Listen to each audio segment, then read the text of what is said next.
All right, so analyze a quote. Man is born free, but everywhere is in chains. So what does this quote mean? Think about it. Have to, you can look into it and see who wrote this quote, who wrote this quote. And it's one of the alignment things we talked about yesterday. Let me break it down. So what does it mean?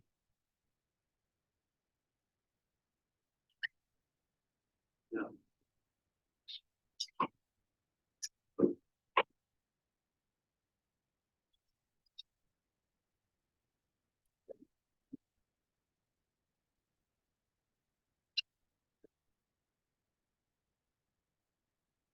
Stop. Come on. Yeah. This one appeared a while ago.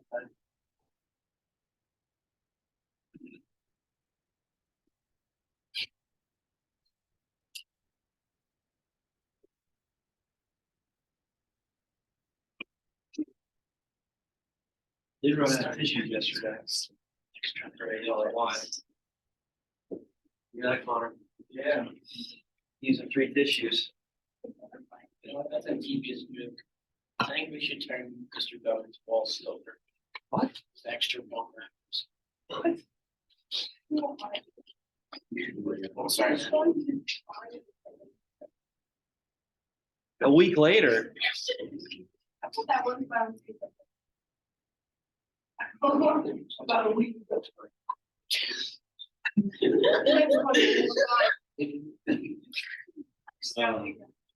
Classic. Take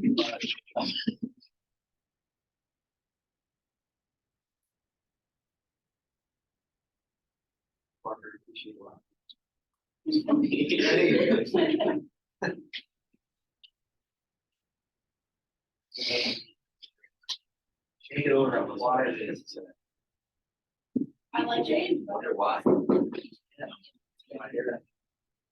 Let's give it a few minutes. You think so? Yeah, just a little extra. Like 4.99. My pencil isn't penciling. There's leaded. I have Yellow. I can fix that later. All right.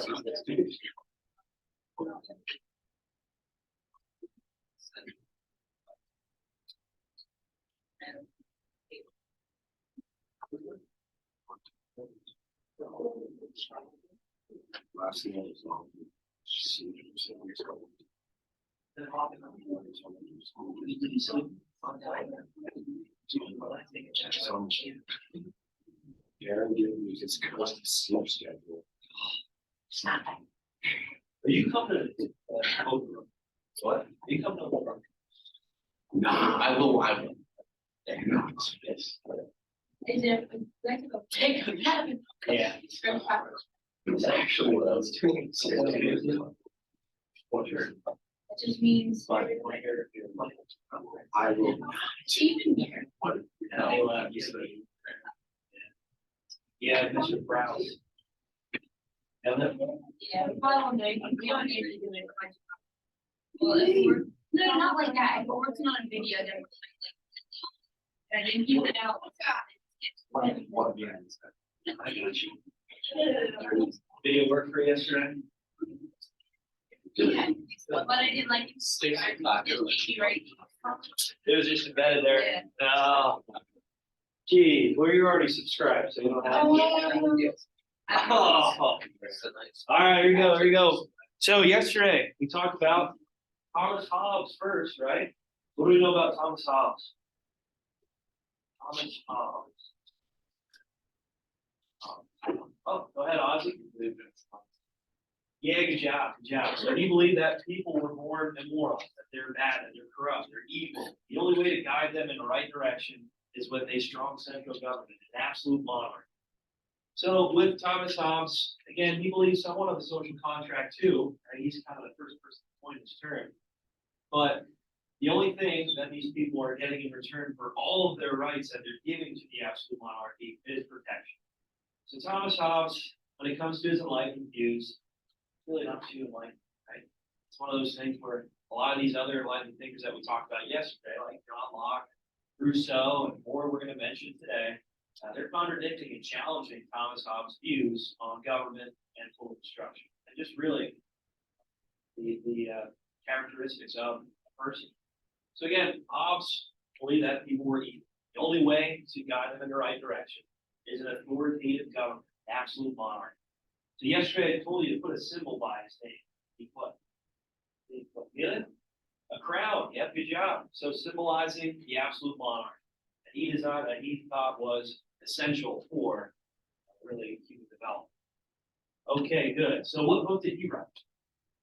What book? Connor. Nope. That was Adam Smith. Parker. The Leviathan. Yep, good job. Leviathan. Good. Good. So make sure you know that. Find on the test. All right, then we talked about John Locke, right? John Locke. What do we know about him? John Locke. John Locke. Olivia. What do you mean you don't remember? Oh, okay. You already notice that? I do. What's that? Grace Hassan. Oh, geez. Okay. That's Grace. All right, John Locke, what do we have? Someone, please. Austin, Rubik's Cube over there. What do we have? Come on. You follow along here. Yeah, Austin. Yeah, Austin. Basically wrote the opposite of the Thomas Hobbes. Okay. All right, good job. So he said people are born with what? Not that they're evil or that they're corrupt, but what? Go ahead. Okay, good. And with a blank slate, right? Good job, with a blank slate. So that they could be molded, that they could be they could develop through experience these ideas, these opinions of Enlightenment views, what government should look like for the people. Okay, you believe that every man should be created equal, right? Obviously, you can find that in the Constitution. When it comes to the self-government, popular sovereignty, that's the first principle in the Constitution. Limited government, that's another principle in the Constitution. So when you're looking at the Constitution, especially with the preamble, moving into the principles of the Constitution, a lot of these ideas stem from John Locke. So make sure you guys remember that. Make the connection with these Enlightenment figures and our United States government. Okay, we'll talk about more here soon, but with John Locke especially, you can find a lot of the principles of the Constitution reflecting with John Locke's thoughts. Founding fathers literally just took it from his ideas. I'm just joking. Anyway. So, what else did you believe in John Locke? Life, liberty, and? Oh, liberty, okay, go ahead. Property, yeah, good job. Property. So he thought if people were given these liberties, these freedoms, these rights, chances are they'll show more loyalty to that government. They don't need an authoritative government, an absolute monarchy to keep them there. They'll stay there because all these freedoms are presented to them. And this is all shown expressed in what we know of the Bill of Rights, right? So again, you can see the connection with John Locke and his views connected to the Constitution. There's so many, especially right at the beginning of the Constitution, the principles, the preamble, and into the Bill of Rights that reflect John Locke's views. Yesterday I told you to draw a symbol for John Locke, but what? Connor, a lock. A lock, yeah, get it, a lock. Good. So you have a lock, and inside of it you have life, liberty, and property. So that's something that I think will help you understand a little bit of these viewpoints, and it's pretty easy to kind of reflect that to their views. All right, anything else we can add about the two treatises of government? This is famous work. So see that on the test. Make sure you write that down. I had that on the slide yesterday. So again, he believes in a social contract too, a lot different than Thomas Hobbes. They more on the line so that the government needs to protect the values and freedoms and liberties of the people. Not just there for protection from, let's say, an outside force, but to protect the liberties and freedoms that need to be expressed through a written document that we know of the Constitution. Okay, good. Who else do we talk about? Jean jacket, right? Yeah, Not Jacquees. yeah, your place. Who do we talk about? Who do we talk about towards the end of class? Jack, who? Last name? Connor? Rousseau, good job. And what was his enlightened views? What was his enlightened viewpoint here? His opinion, ideas of what government should be. Go ahead, Connor. Individual freedom, people, Okay, good job, good job. So with democracy, people having the same government, he believes too that these freedoms need to be protected by the government. And it needs to elaborate more of this social contract. All right, so yesterday I told you, remember him by the Rousseau social contract. Okay, roll right up the contract. Rousseau social contract. So Rousseau, with his ideas of the social contract, again, very different from Thomas Hobbes. Hobbes said that everybody has to get all their rights and their freedoms for protection by the government. Rousseau thinks it should be different. He aligns more with John Locke, where the government should not only protect them from outside forces or even domestic issues internally, they can also provide safety when it comes to protecting people's freedoms, rights, and liberties, providing a constitution, a written document that's reflected with the government and the people that they agree upon, providing public services. So with education, providing healthcare for people when it comes to infrastructure, roads, bridges, you name it, sewer systems eventually, right? It's a lot of things that the government needs to apply to help people out. That's what that contract should be negotiated with by the people and the government. Also, when it comes to economic decisions, right? So if, let's say, the country's going through a phase where there might be warfare or depression or recession, who knows, a pandemic, but the government can step up and assist the people. And when it comes to, let's see, you okay? All right. So when it comes to maintaining social order, right, obviously when it comes to protecting people through a judicial system, solving issues and problems amongst the civil population, and even when it comes to states, the state. So eventually, these ideas will be reflected through the agreements of the people and the government through a social contract. All right, so Rousseau, social contract. Right? Then you have John Locke locking in life, liberty, and property, these freedoms that should be granted with the blank slate, right? And then we talk about Thomas Hobbes, right? So we talked about him, authoritative government, absolute monarchy, the crown. And then Adam Smith, I just told you to put a dollar sign at the essence of it to show that his ideas are reflected with capitalism, a private market, a free market, and that the government should stay out of it. What was that term that meant? Invisible hand? What does that mean again? Invisible hand. I didn't have it on your terms, but it's something you should know. Talk about Adam Smith and capitalism. Yes. I said it. Remember?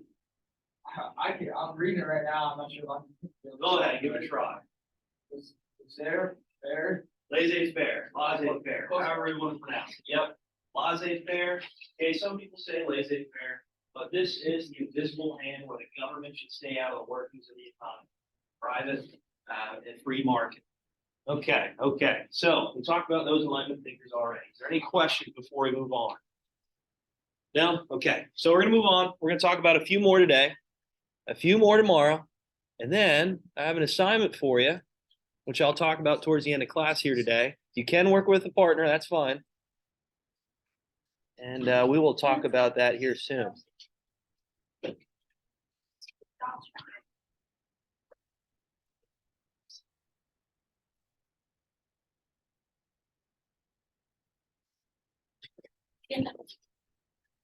All right, there you go. So you got Voltaire, Baron de Montesquieu. Wow.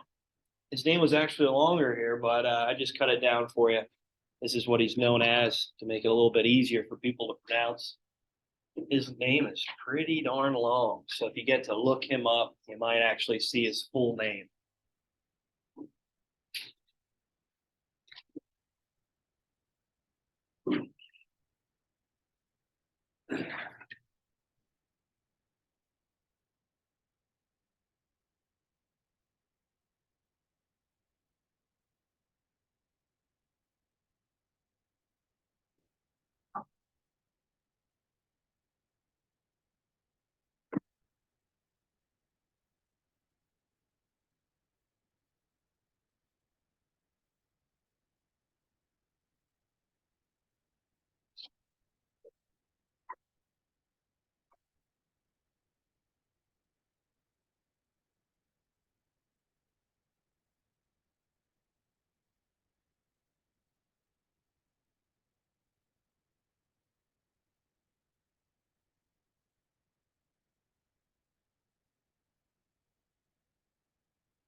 All right, Voltaire. What do we have for Voltaire? Voltaire, someone, please. Thank you. Anyone. Austin, what do you have for Voltaire? What's that? Oh, really? Yeah. Geez, you're falling apart today with that. Go ahead. He was a French Enlightenment Okay. historian and philosopher. Anything else? He was known by his, what do you say that? On the one. He was also famous for his wits and expressive Christianity. Okay, good, good. So with Voltaire, right, we just mentioned about the Reformation and how when it came to decisions based off of political decision making, it was made a lot by the church. And Voltaire realized that the government here in the future needs to reflect the value for separation of state and church. Okay, he's not saying that all get rid of religion totally, right? He's not saying that at all. But when it comes to political decision making, especially with the Reformation, how we talk a lot about the Catholic Church and the corrupt nature of the Catholic Church, you realize that the church needs to maybe stay separate. So that's the main thing I'd like you to write down about Voltaire. He comes up with his idea of the separation of church and state. Okay, decision making should be made by these political officials that are elected by the people, not by, let's say, a hierarchy within the church. Okay, And a lot of that, again, stems from the Catholic Church with its indulgences, with a lot of the corruption that we already mentioned quite a bit last chapter with the Catholic Church. So overall, Voltaire, okay, this was a pen name, actual name. This was something to protect himself, even though eventually he kind of got caught on to his Enlightenment views and thoughts. He's directly challenging the Catholic Church. He's directly challenging a lot of these absolute real rulers that thought they were chosen by God. What was that called again? These leaders are chosen by God. Go ahead, Connor. Divine right. Yeah, good job. So he's saying, let's just step away from that, right? We should have these elected officials that are chosen by the people make the decisions. We need to have a clear separation of church and state. Montesquieu, what do you have? Montesquieu. Parker.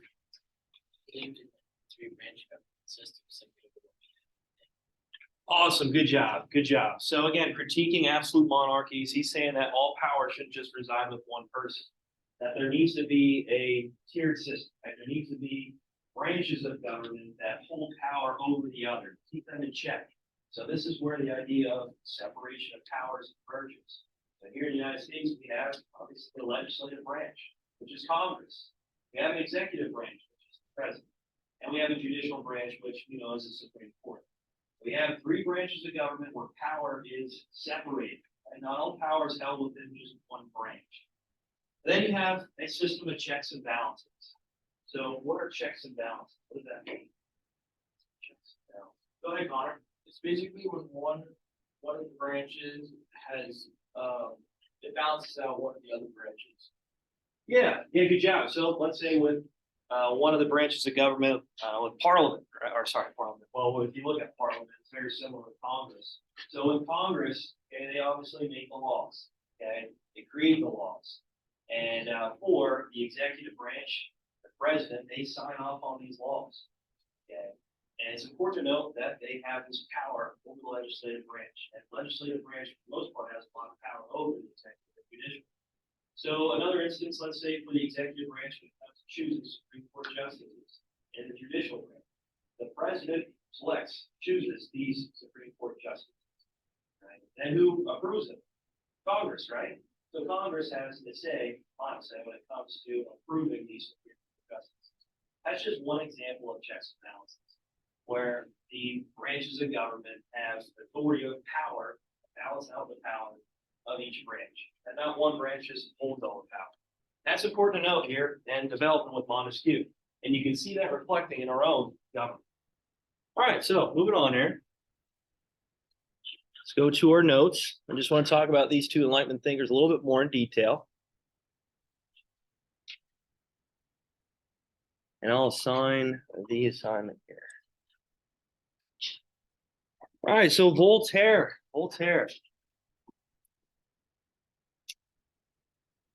All right, so Voltaire, one thing to note here is, again, this is his pen name, right? And he did so to try to protect himself, because at the time, these viewpoints, especially contradicting the church and even the state, the absolute rulers, this was against the law. And chances are he'd be killed or exiled, which eventually they caught on to Voltaire and exiled him. And it's important to note with that, these ideas, okay, these Enlightenment views, they weren't accepted. We mentioned about these salons already, where these Enlightenment thinkers and these people would gather together and discuss certain ways the government should reflect the values of the people. And if, let's say, the absolute monarch caught wind of this, chances are that salon would be torn down. People would be killed, exiled, put in jail, you name it. Because this is directly challenging the government. And I already mentioned with the printing press, and that helped spread these ideas, these views all across Europe. One thing to note too is that the English Revolution, English Civil War, brought forth these new ideas of what politics, what government should look like. Okay, no longer should it be held by one person. This constitutional monarchy that was developed in the late 1600s, which we talked about already, was creating a new version, a new look of how government can shape the lives of people. So Voltaire, he thought many different things, and he critiqued the way absolute monarchies were run. So when it came to freedom of religion, right? Freedom of speech. Oh, you can find that where? What amendment?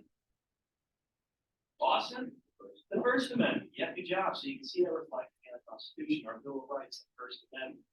He also believed that slavery was immoral. Right? He believed that a lot of the countries here moving forward in this age of exploration, this Columbian exchange, talk about the triangle trade and slave trade.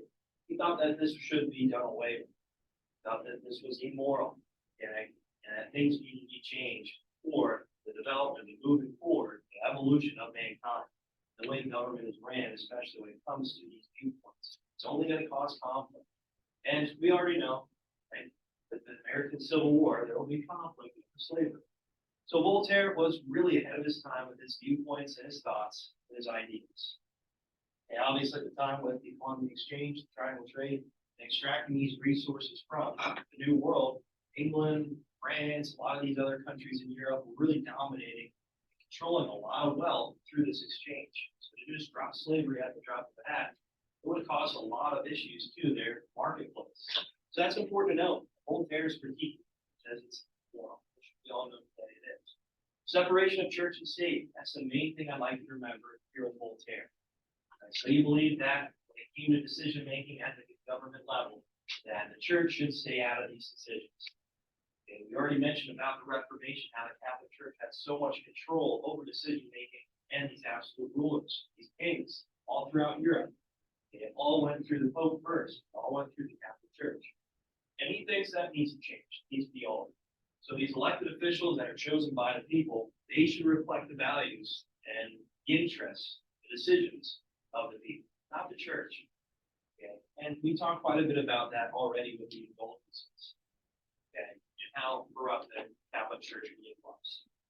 So easy way to remember Voltaire, have the V in Voltaire.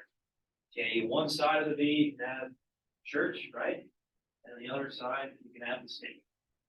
So we put the V up on the board. You have church on the one side, and you have state on the other. That's an easy way to remember it. I think it's easy.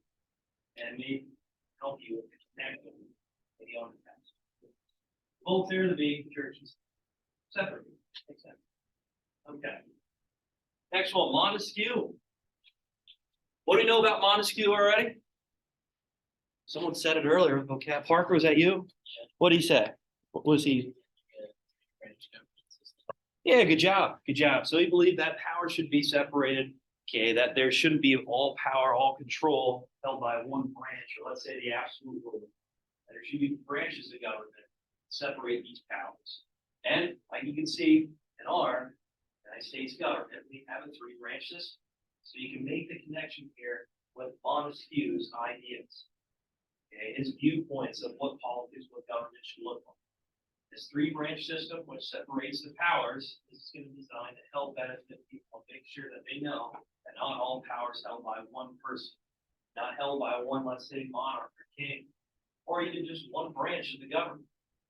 One thing to note with our Constitution, Article 1 of the Constitution talks about the legislative branch. So if you had to pick a branch that was stronger than the others, it'd probably be the legislative branch. But one thing to note about the checks and balances is that these other branches have power over the other. So that's important to know. It's like I was talking earlier with legislative branch, they create the laws. The president has to sign off on these laws before they can maybe be obviously presented or added. So the president has a say with that. One thing to note, though, too, is that when the president, let's say, vetoes a law, the legislative branch can override its veto. So again, it just kind of shows the legislative branch's power. These elected officials by the people are a little bit more powerful than even the president himself. And then you have the judicial branch. So if these laws get passed through, and obviously the judicial branch can view them and see them as constitutional or not. It goes against the workings of the Constitution. The Supreme Court can shoot it down. So again, it just really shows the checks and balances of the branches.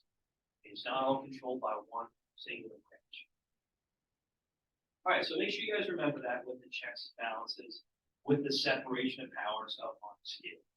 I think it's important to note, and for tomorrow, for your bell ringer, I'd like you to look up a little bit more of examples of checks and balances. Okay, how the branches hold power over the other. There's many different examples you can state. I just talked about really the process of lawmaking, how each branch maybe has a say in it, depending on the viewpoints of it.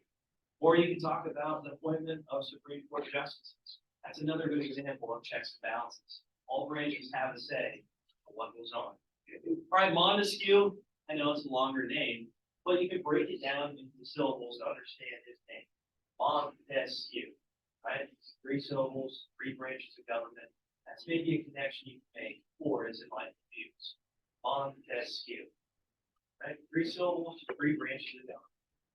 So with that again, not all powers held by one singular person or one branch. It's divided. And we see that in the United States Constitution, right? It's literally labeled out in the articles. Article 1 is legislative branch. Article 2 is the executive branch. And Article 3 is the judicial branch. All right, is there any questions here? Voltaire and Montesquieu. All right, so here's your assignment. I just want to introduce it today. I think I'm going to have it set for Monday, where we'll talk about this, where you'll present your social media page for your Enlightenment thinker. And I get it. There's really not too many Enlightenment thinkers that we've talked about. So if they get repeated, it might happen. I get it. But hopefully our social media page will look a little bit different depending on the groups. So I'll put a discussion post here where you can choose who you're going to research and who you might be working with. Let me publish it first so you guys can follow along here.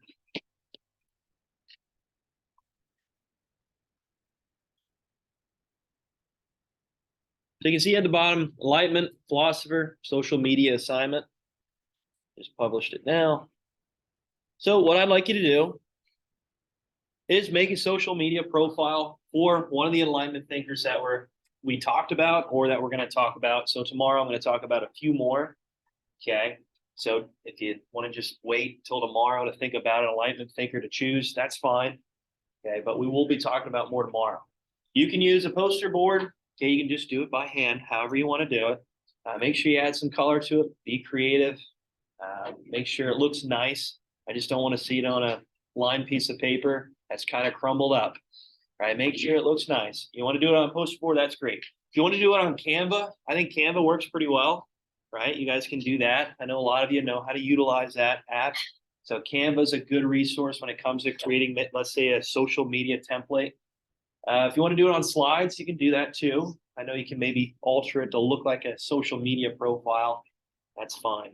Whatever you really want, just be creative with it. There's probably apps out there that I don't even know of that you could probably use to create a social media page. All right, so this project needs to reflect the ideas of the Enlightenment philosopher. So make sure you guys include these ideas, these viewpoints, these interests, the ideas of the Enlightenment thinkers, and I want you to make sure it applies to the United States government. So some of them, like Thomas Hobbes, it's going to be hard to do that. I get it. But for the others that we talked about, you can see how it's reflected in the United States government. So make that connection. All right, so number 1. Pick your Enlightenment philosopher. Choose one of the following. I have them listed here. Again, I'm going to go over 3 more tomorrow. Okay, at the bottom, actually. You can see them. And I'll mention more about those Enlightenment thinkers tomorrow. So if you want to wait, hold off, that's fine. And then 2, pick your social media platform. It's Facebook, Twitter, whatever. I don't know. Is Reddit big? I guess Reddit's big. No, kind of. Whatever. Anyway, use whatever social media platform you like to choose. And then 3, create a template for your profile. So you need a profile picture. So I'd recommend finding a picture online. You can cite it towards the bottom if need be about your Enlightenment thinker. A cover, so a cover photo, right? Or it could be just a quote. So today's quote with Rousseau, that will work. You can put that in your cover photo, your cover picture. Summary and details. So within the info part of the account, the social media page, you can describe a little bit about the Enlightenment thinker, where they're from, their ideas, maybe what revolution it might have sparked, or how it makes a connection to the U.S. government, whatever. And then 4, and then D, 6 posts. So I need 6 posts just indicating your knowledge, your ideas of the Enlightenment thinkers. You could do it through memes. That's fine. Everybody likes memes. So you can maybe have fun with it and try to think of a funny way to display their viewpoints and their ideas of government through a funny meme. That's fine. Or just a regular tweet. That's okay too. Make it funny, but let's not push it too far, right? Let's keep it G-rated here. We don't need to get a little crazy with it. And then, like I said, with a quotation, you could put quotations there. That's okay too. All right, so there you go. Is there any questions for the assignment? All right, I'm going to put a discussion post here so that you can choose whoever you want to research and then whoever you're working with. What's up?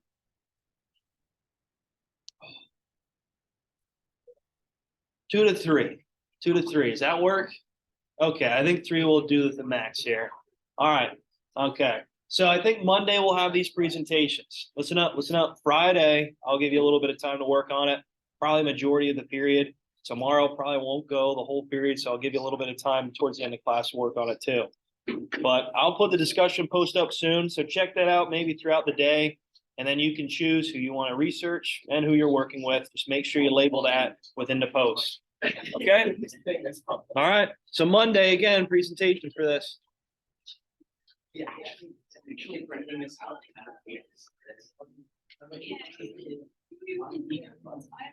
Valid until 26.